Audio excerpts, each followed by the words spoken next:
everyone around the world, and this is another edition of the Cameron Files, exclusively on Tuesday nights right here on KGRAradio.com. Thank you all for joining us tonight. I hope everyone has their favorite beverage and is in their comfy chair and ready to sit back and listen to some great UFO talk radio. Grant has a wonderful guest on deck. Susan Collins will join us for the show tonight. But first, we got to bring in the host of the show. And I welcome, and I want all of you to welcome with me, Grant Cameron. How you doing, Grant? Good evening, Reese. How are you? I am wonderful. Are the leaves changing color up there yet? They certainly are. It's starting to get cool. We like it. It's a big change. It's a pretty hot summer, so it's nice to see a little bit of change and have the four seasons. Oh, I know it. I just love living in a four seasons environment. And where Robin and I live now in northern Utah, which we'll have some news in next week's show, more detailed news in next week's show about you coming down to see the new studio and your way through to Laughlin, Nevada. Yeah. And so it's going to be a big time, and we're looking forward to hosting you here for a couple of days and having some fun with our good friend from the Great White North. Yeah, it's always nice, especially when you're up in the Great White North. If it gets cold, you can always go south to Utah and Nevada and Arizona and take a little break. So just lasso a couple of geese and just come on down. Yeah, I'll be looking forward to it. We love it, Grant. We love it. Well, is there anything new, anything you want to bring to the front before the show begins? A little bit of an update. There's actually a whole pile of stuff going on, and I haven't had much time to sort of post. I was going to put it on YouTube or something, but a couple of update items. The October 9th show. I don't know how many people know, but there's been a sort of a major disclosure of TTSA documents. And I haven't heard anybody talking about them. I've asked a bunch of people what's going on. What do you think about this? And so October the 9th, I'm going to have 4 guests, and hopefully you can work this thing. We're going to have some talking heads. I probably won't say too much, but I'm going to bring on 4 people, and we're going to talk about these new documents that have been leaked into the UFO community, where they came from, what they mean. We have Lou Elizondo's resignation letter. We have a story about the woman on the Nimitz and her involvement in this whole thing. An interview with her is really fascinating stuff, and nobody's really talked about it. So that's one of the things we're going to do. And so we're going to look at TTSA, the government, and other inside players, and that'll be October the 9th. And the second item is sort of ties into tonight's guest, Susan Collins. I'll be speaking next weekend, not this weekend, but the weekend after, at the first annual Caribou Paracon Conference in 100 Mile House in the lovely province of British Columbia. And it's hosted by the Canadian Society of Questers, and there's a lot of Dowsers there. And so we'll be asking Susan a bit about this and about Questers and stuff. And I'm actually going to do a democratic lecture. I have so much material. I've broken it into 3 sections, and one is going to be on the disclosure, and one's going to be on music and the paranormal, and the third one will be, 4, my new alien disclosure plan, what I think the aliens are really up to. And then I'm going to do UFO medals. There's a lot of stuff, and I've got a lot of material on UFO hardware that from various places and what may be done at TTSA.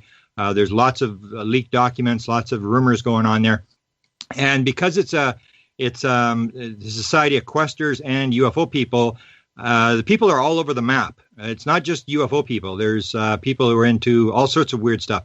And so I'm going to actually, before I start, I'm going to take a little poll and we'll see what they want to hear. And then the lecture will be based upon what the audience wants to hear. So that's basically the update. But I'm going to be doing 2 of these updates on this TTSA disclosure stuff.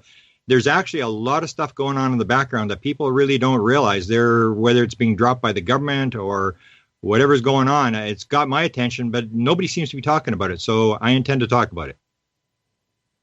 Grant, that's fantastic. Let's see. We'll have the 25th. We'll have the 2nd. So we've got a couple of shows. We'll make more announcements on that as we get closer. Yeah. All right. Well, that sounds exciting. That's, that's the typical Grant Cameron that uncovers these gems, and when no one else is when no one else is dancing on that soapbox, you're not afraid to jump up on it and I have nothing go. better to do. I'm retired, Ray, so I got nothing to do. I love it. All right, well, let's bring in your wonderful guest tonight. I'm looking forward to the show, and It's great to have you back this week, Grant. Okay, thanks, Ray. My guest today is Susan Collins. I've had a number of conversations with her. There's a big Toronto Alien Expo that takes place every year, and Susan is there, and she lectured and has a booth there. I've had a number of conversations with her, and just from her bio material from her website, and her website is dowsers.ca, I believe. So she's from Canada. And Susan used to use dowsing to get past her own health crisis, which I'll ask her about, and is committed to sharing techniques she has learned from many teachers she has had over the years. She was the president of the Canadian Society of Dowsers from 2003 to 2006. She was named Dowser of the Year in 2006. She is a full-time personal management consultant and professional dowser who has represented a variety of international and regional conferences in North America, United Kingdom, and the Middle East. And also importantly, if you happen to be in the Toronto area or the Ontario area and you need to get married, she can also provide you an enlightened ceremony that she can do for your wedding, because she's qualified for that as well. So I'd like to bring on Susan, and there's actually a couple of Susan Collins. So we've got the Canadian one. We don't have the American one that's about to vote on the Supreme Court here, so we can't ask her about that. But we have the Canadian, and she's an expert on dowsers. And just as one more little tidbit that might interest Susan, my father was, he was not exactly the New Age crazy person that I am. My father was a pilot for the Canadian government. And I remember this going back to when I was fairly young. My father coming home, he was a pilot with the Department of Transport, coming home with dowsing rods. And he had just discovered these things. And he was pretty skeptical about a lot of stuff. He used to argue with me about a lot of stuff.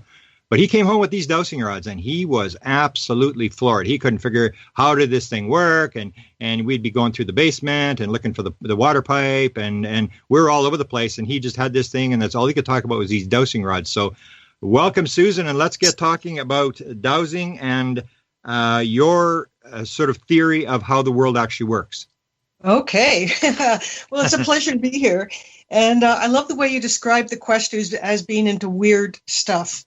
Because, I love the questers, and I've spoken out there several times. And that's actually where I had my first orb experience. This is like 2004, not even knowing what an orb was. And it was at 100 Mile House as well. Wow. And it was like right at the beginning of my exploration of interdimensional energy. Didn't even know really what that meant at the time.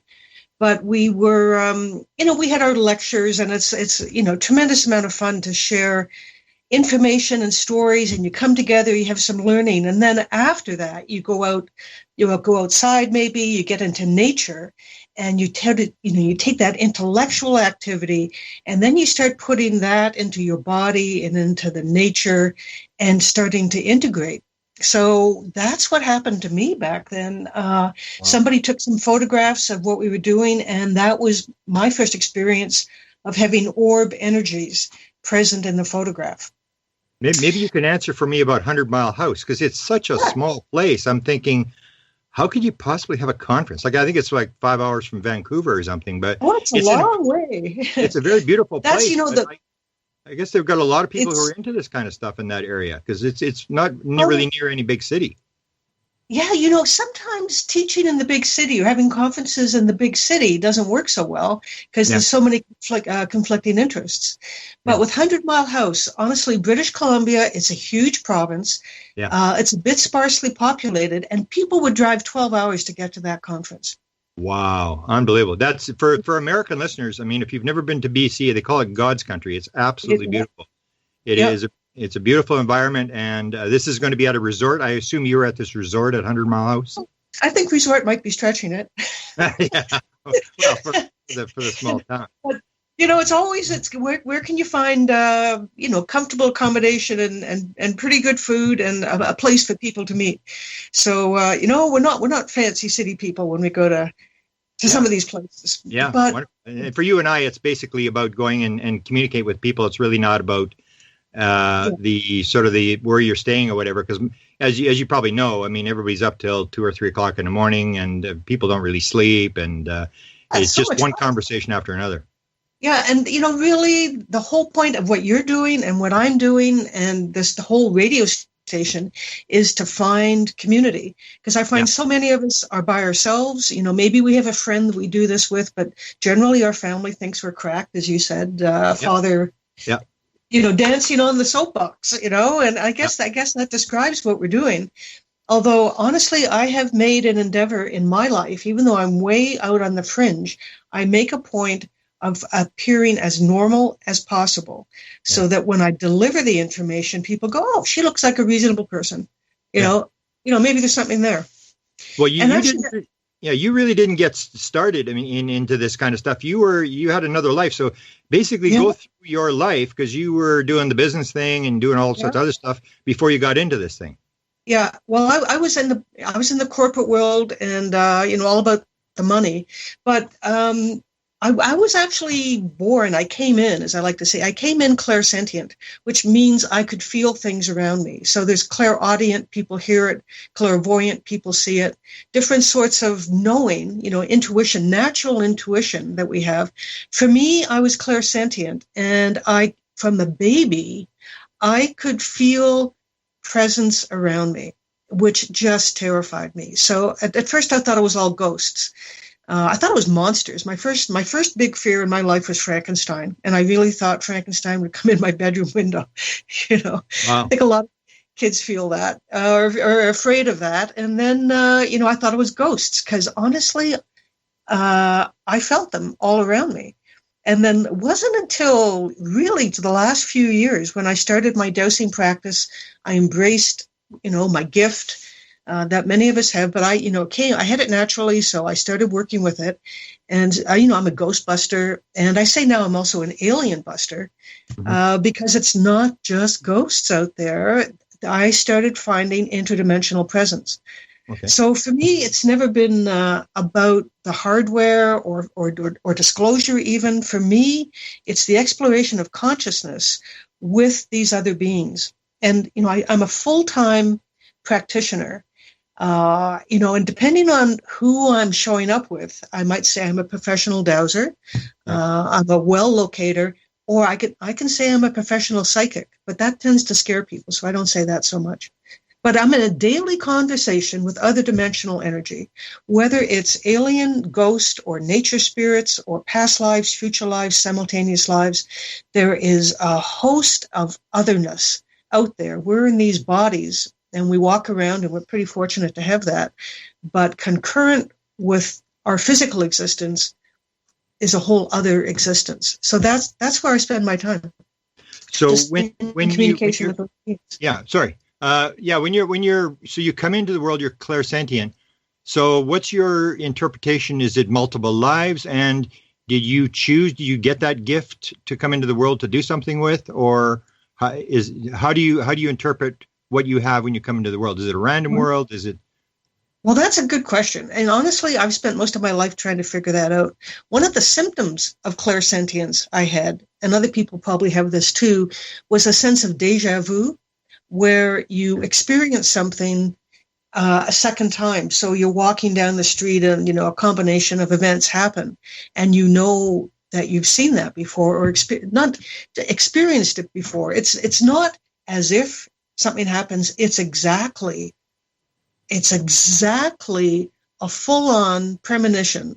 It's a full-on experience of the future in the past. So I started trying to figure out how is that happening. And I have a crackpot theory for you, which if we're talking about weird stuff and dancing on soapboxes. So let's go back to Einstein. Yeah. And let's go back to black holes. So first off, Einstein talks about mass bending space-time, and that's pretty well proven at this point. Yeah. So then later on, we found out a black found out about black holes bend space-time extensively. And if I had imagine I'm holding a piece of string. Yeah. And I've got one end in each hand, and now I bring the ends of the string together, which would happen in a black hole situation with time and space bending. It's as if the ends of the string come together. So this thing that is in the future, actually on the time frame, I now experience in the past, and then the black hole passes off, and time straightens out again. So I actually think, and I think some scientists are talking about this, that there are minuscule black holes. It's not just something way out in the outer regions, that there are anomalies, space-time anomalies, gravitational anomalies that can bend space-time. And that is how I explain deja vu. And I've also, I don't believe in anything. I only experience things and then base my facts on that. Okay. And let's think about Mozart. How the heck did Mozart at 4 years old do all those things? The many examples of protege, of genius, many examples of in different cultures where reincarnation is accepted, that a child will recognize his former family, where she lived. So in some cultures, not so much North American, there's a strong sense of reincarnation. So I just figure that's about the only thing that's possible, and that as we go around on the cycle of life and death, you learn a few things as you go, and with a certain level of consciousness, you can remember them. So it's that my motto at this point is take the wisdom from the past and the future. You don't try to recreate it, but what did we learn in the past? What lessons did we learn, and how do we bring them forward without having to recreate things? Wow. And you talked about experiences. Have you had any experiences that sort of you can sort of figure out what you did in a past life and how it fits into what you're doing in this life? Yeah. It's this is the whole point of shamanic journeying. So I do a lot of the drum journey. You can call it meditation. Very often we use a drum, and we entrain the drum. Pardon? Who's we? Like what kind of system? Because I do some writing on this system of this ability to get into the zone. So what exactly what system are you using? How do you do it? Well, in my day-to-day life, I just use dowsing, actually. Okay. For first steps, like if people have never done anything, then working with, say, somebody drumming or doing meditation or, guided meditation is quite useful. But I've been, I now am a full-time dowser. I have a method which I use to connect into subconscious and superconscious and maintain activity in all my brainwaves. So the thing with a shamanic journey often, or meditation, you lose your conscious brainwaves. So you go off in some place, it's lovely, and you come back, you're not sure exactly what happened. So this is a brainwave training that using dowsing, and we could even, you could say it's a form of self-hypnosis perhaps, but we never lose consciousness and control. And this is super important, dealing with aliens or dealing with ghosts or whatever it is, that we maintain our sovereign beings. I always know who I am, and I am in control. And one thing, with all the alien interaction that I do, and I do this for my clients as well, is that they often present themselves in not their true form. So to me, this is unacceptable. So many of my clients, and this is not based on religion, and this is not to disrespect any religion, but I work with a lot of Christian people, and many of them will see an archangel. Archangel Michael came to me, and this is what happened. So it is my belief that there are, in fact, conscious energies. Orbs are kind of a symptom of that. It's an indicator that these things are out there. But these conscious energies will telepathically rifle through our memory bank and find an image that is acceptable to us. So if we're Christian, we see Archangel Michael, then we relax. if they want to, they have come back. Aliens have presented to me as my dead mother, which, Wow. I just find that's very rude. So because I do ghost busting and past life communication, in fact, my whole family, my kids, my sister, and myself, we all saw my mother after death in different forms. But, I know she's okay, and, she's fine.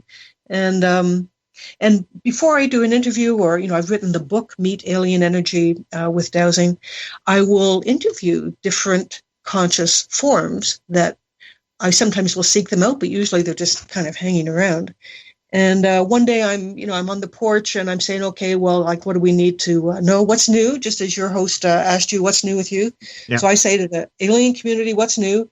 And this thing comes in and it says, oh, I'm your mother and I'm not good. And I say, no, you're not my mother, And then it changed. Okay, well, I'm something else. So it's like, some of them, I hate to say this, some of them aren't that smart. But there's, and it's in no diss to the aliens either. And one thing I'd also like to say about the alien groups, whatever they are, that I don't support classifying them by what they look like or where they're from. So a lot of people say I'm, Pleiades or Andromeda, or, they look like this, they look like that. But classifying beings on where they originate and what they look like, honestly, is a form of racism, as far as I'm concerned. Right on. Yep. Right on. Yeah. Yeah. Are they in a physical, or first let me ask you, how do you know, say it's not your mother, like say if your mother were to come, is it possible you can interact with your mother, or how do you know it's your mother and it's them? Because I'm dosing daily, so yeah. I use protocols daily, and the objective there with my interactions basically is to be in a state of grace 24/7, even while I'm asleep, so that there's no kidnapping that goes on. But there's a series of questions you can ask. And the fact that, as far as my mother goes, in that specific example, I'm in touch with her enough to know that she's fine. And if she had trouble, I would be dealing with that on her behalf. So this thing comes in and says, oh, things are terrible. I know they're not terrible, that she's fine. Yeah. Are you able to use dowsing to talk to disincarnate entities? Yeah, disincarnates. Yeah. So, and in fact, I have a protocol, and if any of your listeners want a free copy of it, it's a 2-page PDF. You can send me an email with protocol in the subject line, and I'll send that out. So it's susan@dowswer.ca, and the website is dowswer.ca, singular, dowswer.ca. And if folks also want, I'm leaping ahead here, but I can also send a free page on how to photograph orbs. And what was the other thing? And how to dose. So I'm set up as a teacher to share what I know. Yeah. And a lot of that involves freebies. I also have a YouTube channel. If you go into dowswer.ca, go into my front page, you'll see a YouTube channel. And there's about 35 YouTubes on there, many of them having to do with alien stuff, how to dose, protocol, healing, all kinds of things. So, one person, as you know, Grant, we can only be in one place at one time. We write some books, but, we need to replicate what we're doing so that other people can pick it up and, each one teach one kind of thing. So I'm the... Yeah, sorry, how many books have you written? And maybe name the books you've done. You've done a lot. I've done a lot. I think it's about 7 at this point. The first book I wrote, that's the big book. You can see all this on my website, but I started off like a general reference guide, Bridge Matter and Spirit with Dowsing. And then I broke it out into a protocol. I've got one, Dowsing Triage, Finding and Fixing Energy Problems. I've got Meet Orbs with Dowsing, Meet Alien Energy with Dowsing, Get Happy with Dowsing, which is working with archetypes. So my practice area is 3 main areas. There's earth energies, environmental energies, and psychic energies. So the earth energy people, this is geomancy, it's feng shui. I've got a book, Dowsing and Feng Shui for dowsing and space clearing. Anyway, so there's a lot of, and the point of, talking about feng shui, that there have been people with these abilities, doing these things ever since they were people. I also do well locations. So I've got a book on water wells, what a dowser needs to know. So in addition to my alien and ghost busting, I go out and I find water with a pair of sticks. Wow. Do you have that a lot of business in Ontario? Are they short of water, or how does this work? I bet you're probably in the sort of the rural areas. Yeah, I'm north of Toronto, and I was out yesterday, I think, finding one, and I've got another one coming up. To be honest, there's very few people who are still doing this. Everybody's got an old uncle, or you talked about your dad being able to do it, but we need that next generation to pick it up. So I have a book on that, and it's all very inexpensive books, and I've got some YouTube on that too. Yeah, I did know a guy. His nickname was Waterwell, and he's been dead for 20 years, but he was an old guy. So in a water well thing, how do you know, are you 100% accurate when you're doing your water wells? And how do you know how deep the well is? Can you go just a little bit into?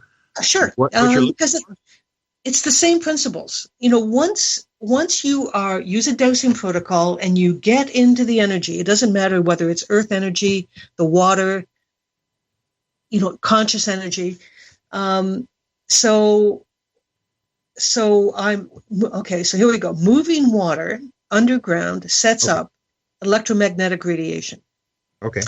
So as a dowser, I can detect variations in subtle energy. So this, whether it's a ghost bust or an alien bust, but moving water underground sets up an electromagnetic energy. So I make sure for example, the dog fence is turned off, cattle fence is turned off. I take account of where the hydro lines are, because buried hydro lines also set up electromagnetic energy. So I go on the property, I talk to the folks, and I find out where's the septic, where's the this, where's the that. And then I basically go blank. And I think one of the hardest things we do as humans is to turn off all the thoughts. Yeah. So it's just the blank slate. And then I'm just quivering. I'm just blank. And I set up the protocol. It's all protocol. So it's very organized. I can teach it. You can replicate it. I ask, taking all things into account, known and unknown. I have my dowsing rods, the little sticks that swing around, and meeting ministry regulations and potable water that doesn't interfere with anybody else's uptake of water.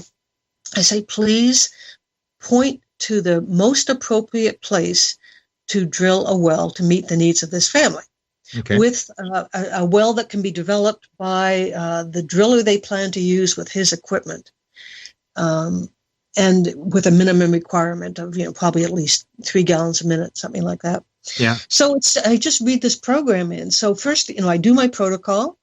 I actually, if I'm being honest, I also work with the directions. So this is more in the native tradition. That I begin, once I've done the protocol, I face east and I ask for the cooperation of the energies of the east, the south, the west, and the north, and then the southwest as well. So my other secret, I'm telling you all my secrets here. The other secret I have for finding water wells is that most of my teachers are dead. My human teachers are most of them are dead at this point, and some of them were very good water dowsers. So in the southwest is where my grandfathers are, and we call the dead ones sky dowsers. So I asked if any of the sky dowsers will help me find the water well, and if I get a yes from one of them, and these are old friends and old teachers of mine, I say, oh, great. Will you go down there and tell me where it is? Yeah. So now I sound like I'm crazy for sure. But generally speaking, I'm extremely accurate. Wow. Is this similar to, for example, Uri Geller? I think he now makes his living finding oil. Is there a sort of relationship to that? Yeah, it's absolutely the same thing. And one of my colleagues, some of your listeners have probably heard of Edgar Casey. He's another dead guy, but one of my living colleagues who is a water well dowser out in Napa Valley, And he says, thank God for dowsing. It pays the bills. Wow. So he gets all the water for the vineyards, but somebody got a hold of him to do oil wells. And they hired him to go off. I can't say where it was, but they hired him to go off. They drove him around, a county down there. And Rob Thompson, shout out to Rob Thompson Water Wells and oil location. He had a map, he had his pendulum, and he had making marks as he goes. They drove him around for 4 hours, and Rob marked on the map the places where there was oil. And at the end of that 4 hours, his client looked at him and it said, it took our geologist 4 years to tell me what you just told me in 4 hours. Wow. Yeah. Yeah. So he's a heck of a guy, and he takes a percentage. So, it's good business. This is just normal. So part of my thing is presenting myself as a normal person. These are normal things. The sixth sense, which everybody gets all excited about in the movies, it's just the electromagnetic sense. It's our birthright technology. We have the ability easily to detect electromagnetic fluctuations, and we just need people to be aware of that. As one of my dead teachers, Walt Woods, said, once you know you can do it, you can do it. So I try to stand up there and say, this is normal, we can all do it, and then people go, oh, I guess it's possible. Okay, let's give it a try. Okay, a question on this, because when my father brought them home and I tried them, it worked right away. It seems like it's very easy to do, whereas if you're going to do, say, channeling or get music out of the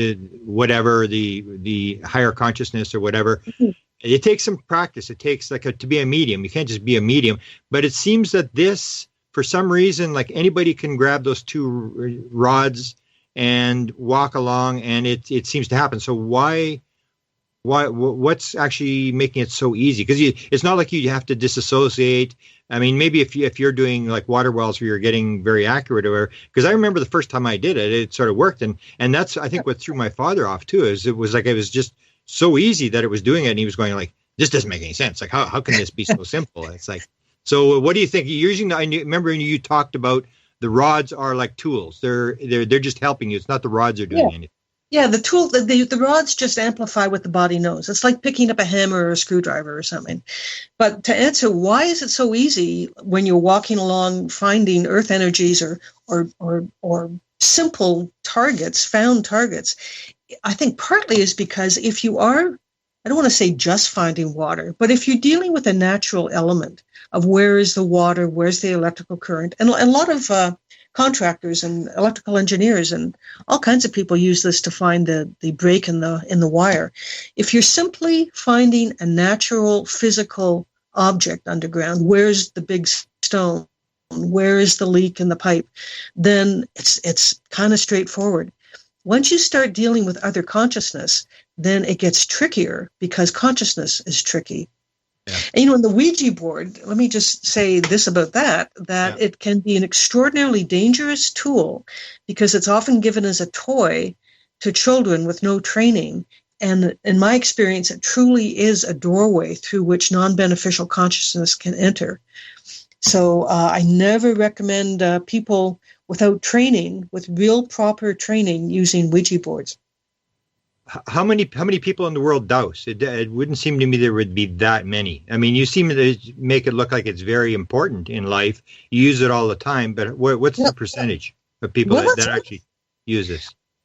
I think a lot of people, the people who consciously use dowsing is probably quite small. The people who follow their hunches and intuition is probably quite large. And I think you can make that bridge between intuition and hunches and dowsing, because hunches, you're really just accessing perhaps a subconscious part. Let me say for lost objects, for example, if people lose something, I always suggest to them that ask that a light be shone on it and that it be brought to a place that you'll find it. So, before I leave the house every day and get in the car, I say generally, let me know if I've forgotten something, and then I'll immediately remember. So I think I think everybody has the ability to access other levels of consciousness within themselves and outside of themselves as well. But how many formal dowsers are there? It's hard to say. There's the Canadian Society of Dowsers, the American Society, British. I was teaching in Japan. I was just over there. A shout out to Japan. Yeah, no kidding. Yeah, no, I climbed Mount Fuji this year. Yeah, so I'm there. I just started going, I wonder how far I can go with this. And a lot of dowsing is working with intention. And back in the day, I said, you know what? I want to travel the world, make money, and teach dowsing. And within about a month, I was teaching in the Middle East. It's just like, whoa. It's shocking. It's shocking how well it works. And in the Middle East, they're open to this, or is it? Well, I had to teach it within the confines of Islam. Okay. So in that case, I had a contract, and I do say dowsing is not based on religion. It is simply the sixth sense, the electromagnetic sense. And my contract for my visits over there, because I went a couple of times, was I wasn't allowed to talk about angels, past life, and I couldn't touch a member. I couldn't touch a man. And if I did, I would be responsible for all expenses of the contract, which was pretty expensive. Wow. So it's a lot. So I rewrote my protocols and did everything within Islam. And actually, that was one of the books. Then I came back and I rewrote the protocols and did everything within a Christian context so that people can dowse in Jesus' name. Wow. So we try to make this easy for people, or we just talk about divine source, creator, panpsychism. To me, panpsychism, a general term, everything has consciousness, and we can interact with that. And I do believe that when we are on the right path, whatever that is, if we, that we can talk about universal laws. Generally speaking, we're supposed to be nice to each other and help each other and all that. If we are doing that work, then the universe will line up behind us and help us. So I call it a spirit team. I call it beneficial beings, and I say my intention is to help people. And we can talk a little bit if you want about my recovery from health issues. Yeah, use it for health as well. Yeah, I mean, you do a lot of different. That was. Just maybe go through some of your health. You can mention the health, but mention some of you do a lot of workshops on various subjects around the world. Yeah, absolutely. So I have one coming up November 24 in Toronto, Get Healthy with Dowsing. That's one of my favorites. I have another one in the Toronto area, Create Psychic Protection, because this is a huge danger for people who dabble in what we do, the UFO conference. I shouldn't say this, but I'm telling you all my secrets. At the conference, at a UFO conference I was at recently, 2 women came up to me in the afternoon, after my presentation in the morning, and they said, I got possessed by an alien during your talk. And it's like, whoa. And what I do is I flush things out. So I would suggest it wasn't so much that these people were possessed by aliens, but she was suddenly aware of the infiltration of alien consciousness within her own consciousness, and it separated out to the point that she was aware of it. And then by the end of the talk, just to break in, what would the alien be doing? I mean, so it takes over her, and then what does it do? Oh, it just does whatever it wants, right? Like we have the best planet here, planet Earth. We get to eat and drink and do all kinds of things. We get to influence, we get to have a life. Yeah. So especially at an alien conference, like there's another term I use to scare people, that we are all juicy morsels for certain levels of consciousness that recognize us. And there are some people without discernment who allow anything to come in and start to infiltrate and take over their consciousness. And I think that's fairly common in the UFO conferences. Like I've seen more than once, people stand up and then they're suddenly speaking in another voice. And it's like the alien presence, in order to be heard in the physical form, will sometimes take somebody over. It's all complex and it's all scary, but I think I think the best thing is if we're at least aware of the dangers around us. We can't be naive and just think it's not kindergarten here. It's the real world. I have another thought as well, that with our space program and our telescopes and all the stuff we're doing out there, the radio signals we send out sets up a stream, a channel of consciousness, that we're sending consciousness out, and that creates the pipe that consciousness can come back in on us. So a lot of the, and so, alien, what are the alien types? What are they? I categorize them as three kinds: beneficial, non-beneficial, and neutral. So rather than calling them by any species name or something, but there are ones that are just observing, I think. And I think there are some that want to help us. And in some cultures, they might be called angels. Because certainly if, in the Christian community, if you read the Bible, those angels, whatever those things were, they certainly came down and interacted with humans. And as well, of course, if you Google aliens and art, there were many instances of Renaissance paintings and earlier paintings where it does seem that there was physical alien forms on the planet that weren't shy about being seen. Now we mostly see, some people see full-on gray ships, but they very often hide in clouds. So one of my first experiences when I became aware of some of this stuff was, especially on the road to Ottawa, between Toronto and Ottawa and out by the Toronto airport, that there were very odd-shaped clouds, and I could put my consciousness on them. I would do my protocol, so I'm safe, and I would throw my consciousness at them, and I'm always start off very politely, and I say, "I see you're there. Are you here to help the Earth?" And there's a second part to that question now. Are you here to help the Earth for the Earth's benefit or for your benefit? Because some forms of alien consciousness will support us and will help us, but ultimately, they're helping themselves. So we have to be really clear on that. On my way to the very first alien conference that I've done, and they're fascinating places, and I don't want to scare anybody off from attending any of this stuff.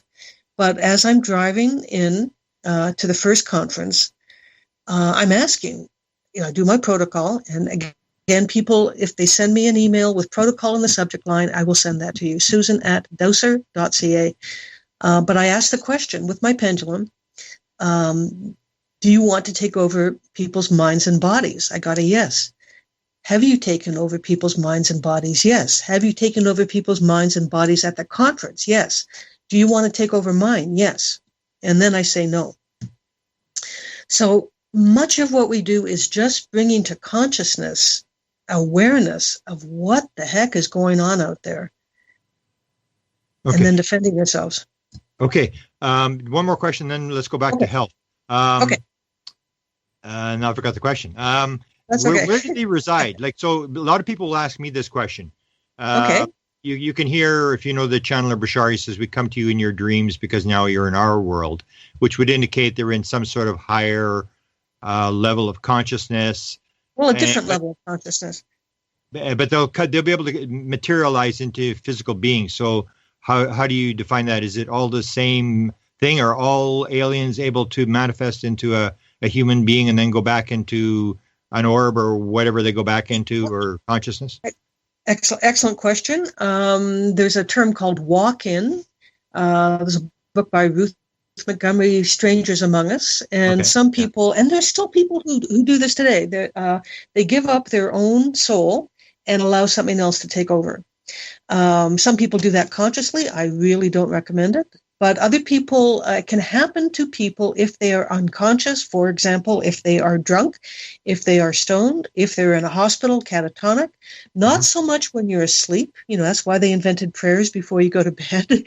That's, you got to say that little prayer before you go to bed. But if you're catatonic, involuntarily catatonic, then you're a juicy morsel that things can come in and take over.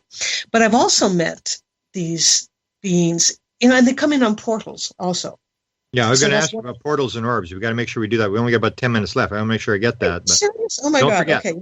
You'll have to have me on again. Okay. Portals. I came across many of those. I recognize them because they would be a rural area, no cities, no cars, no buses around. And you see somebody walking down the road, not dressed properly, carrying weird things. And you go, where are they going? Where have they come? And then I don't. So yes, that's a portal. People, I'm going to start talking faster and faster and faster here. That's good. I guess the message is this stuff is real. It exists. We need to take responsibility for our own safety, for the safety of our children. I think my current, dancing on the soapbox is young men, particularly, who are spending so much time on video games that they're reaching a catatonic brainwave state that they are actually easily influenced by some of these things. When these things, we are the party planet, things want to come in and be here, they don't realize also we are the planet of pain. So then they get down here. Maybe the portal closes. It's a bit like E.T. Phone Home. Okay. These things come in and they can't get back. The way home is no longer there for them. And that's why I say I do alien busting as well as ghost busting. Because sometimes, and I just call them little critters, they get stuck here and they can't get back. So that's another thing, when I said, ghost busting is kind of rude, alien busting, but I facilitate their return to where they're supposed to be, into their dimension. Okay, let me quickly do health dosing. Yes, yeah. And let's go. I want to ask you a question. What's your interpretation of how you got what you had before you got rid of it? Because you had a pretty serious condition.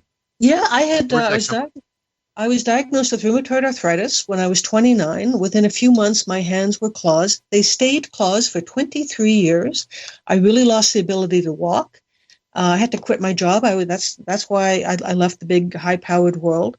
I was geriatric at 29, and I spent and that was 1982, something like that. Okay. So I'm 65 now. I'm in better health now at 65 than I was at 30. I mean, it's pathetic, but I'm so grateful. I started my journey like many of us now at this age, 65, and the walking elderly. It's kind of late to start that enlightenment process, but I was, kicked around the block at a very young age, and my motivation was my children. I had 2 young children, and I thought I have to get better for my kids. So I just started reading books. Back then, people didn't talk about it, but I started reading books, and I went to all the conferences and met as many people as I could, and perfected these techniques. Really, I was able. So it took me 5 years. I was on at the time prednisone, methotrexate, diclofenac, chloroquine all at the same time. I found dosing. It took 5 years. I was also, my immune system shut down. I was gluten intolerant and salicylate intolerant. So I was a mess. Yeah. I found dosing, and through constant practice, after 5 years, I was symptom-free and drug-free. And that was about 2005. I found dosing in the year 2000, and I haven't been on drugs since 2005. And it appears my mission is to go around the world and teach this stuff. So I made the deal with the divine. I said, dear God, if you want me to teach this material, you need to give me the financial resources and the strength to do it. And so being in alignment with my soul's purpose has been huge in terms of allowing me to do what I do. So I'm drug free. I recently, was it last summer? I started with hearing loss, high frequency hearing loss. I went to the audiologist. They said, yeah, they documented it. And I said, so I did research on that. I found out that birds and fish can recover their hearing. Well, then I should be able to do that too. The way I did that was to stimulate the cilia, CILIA, inside my ear, because that is that's the physical thing that helps us hear. So I had a little bit of tinnitus. I got rid of the tinnitus. I restored my hearing. But then just the other day, I noticed my hearing's going again. And I realized, I can't just do it once. I have to continually stimulate the cilia, continually stimulate my body's self-healing systems. It's not like a one shot. That's why I said earlier, be in a state of grace for 24/7. Align yourself with the divine source and really just do the best you can. And forgive ourselves for being human, because that's all we can do. Okay. Back to the disease. So you with the disease, you get the disease. Was that part of your soul contract or something? Because you wouldn't have dowsed if you hadn't had the disease, correct? Yeah, you never would have discovered dowsing. I think that's true. I would have been really rich at the time. I was going to be president of AT&T, so I was doing prototype internet systems in 1979. So, like, I'm really early on. Yeah, I was applications developed. I was about the first computer graphics artist in Canada. One of my first titles was applications development. I was doing apps, doing that whole thing, and I loved it. And then it all had to stop. So, maybe that was the only way to stop me was, and I think that is a good point, that when we are facing physical challenges in our lives or other types of challenges, we can ask ourselves, well, what is it I'm supposed to be doing? Maybe I'm not supposed to be doing this thing. Maybe there's something else that would serve me better and serve other people better. So I always say, if we can find something to do in service that helps people, then that will bring about our own healing. Beautiful. Okay, a couple minutes to go. So you got two to go here. And the orbs, you wrote a book on orbs. I need to know about your interpretation. What are orbs? Are there actual faces in there? And the other one I want you to do is shadow figures, which is becoming a sort of a big topic now again. Okay, and all in 2 minutes. Okay, go. Oh, well, we got maybe 3 minutes. Okay. So orbs, orbs, they are, my first definition, they are energy phenomena. They are conscious because they can choose to come and go. They are interactive because I can call them in. I wondered for a long time what their purpose was. I now suspect it's a form of softening us up. Who can be afraid of a fluffy little orb? That's So the orbs. So the orbs. We know the circular plasma form, the circular form, membrane form. Those things break open into plasma, free-form plasma, and then they can assume shapes. So they can take on the shape of a human or anything else whatsoever. And the orbs are also nature spirits. We generate orbs with our emotions. If you see two people that love each other, there'll be orb energies over the heart. I've taken pictures of nature spirits. There's the pine tree out in the back, or the grass, or over the dog. So it is a form of energy that is now visible. And I think it is preparing us just to be a little more comfortable. And why now? In this why time? Now? Well, because we only have had them since digital cameras and stuff like that. Well, they do go back to print cameras, but before, like back in the Renaissance and Middle Ages and stuff, these energies were presenting in full form spaceships and all the things you see in the art. And then we, because our culture is very fear based, we started, oh my God, an alien, and you go into a fear state. Yeah. So an orb, little fluffy orb, who could be afraid of that? So I think it's starting to make us a little more comfortable. Oh, what is that? What else is out there? So we're asking more innocent questions, and not from a fear base, but from I love it. I love that thing. Beautiful. Okay, and lastly, shadow figures. What's your take on shadow figures? Okay, so we 1 minute. 1 minute. Okay, so our brainwave frequencies, we all resonate at certain frequencies. When we resonate with the frequency of the alien, the ghost, the orb, or the shadow figure, then we see that thing. Using orbs as an example, some people take pictures of yellow orbs because that's their frequency. Some take pictures of red because that's the frequency. If you go into a frequency state that resonates with an existing consciousness that shares that or a similar frequency, then you will be perceiving each other. And in fact, the word from science we can use here is quantum entanglement. So let's say, and we know from quantum physics that any two particles that were ever in proximity, what happens to another influences the other. And I think there's some movies. This is starting to be a very hot topic. So it could be that a shadow figure at some level has a quantum entanglement relationship with you, and that the certain thought forms or frequencies that the individual goes in can resonate with something else. Also, we have solar storms, of course, which we need to look at spaceweather.com and find out when these solar storms are coming. And that kind of whacks out all the frequencies. So like things can shimmer in a high fluctuating electromagnetic field. We can have a sense of shimmering. And there's the God helmet, Dr. Persinger, you may know of that, the football helmet. Runs electromagnetic current across the helmet, and people experience God or the devil. So in states of high fluctuating electromagnetic frequency, we can see shadow figures or who knows what. Beautiful. You've got a million pieces of information. I'll bring you back on again. Oh, great. I'd love to. I'm honored to have talked to you. You were very enlightening, and let's do it again. Thank you very much. All right, Grant. Beautiful, Susan. Thank you. You've been listening to the Cameron Files with Grant Cameron. Any rebroadcast or duplication of this program or program content without express written permission from the KGRA-DB is strictly prohibited. The Cameron Files, in direct cooperation with the internet website presidentialufo.com.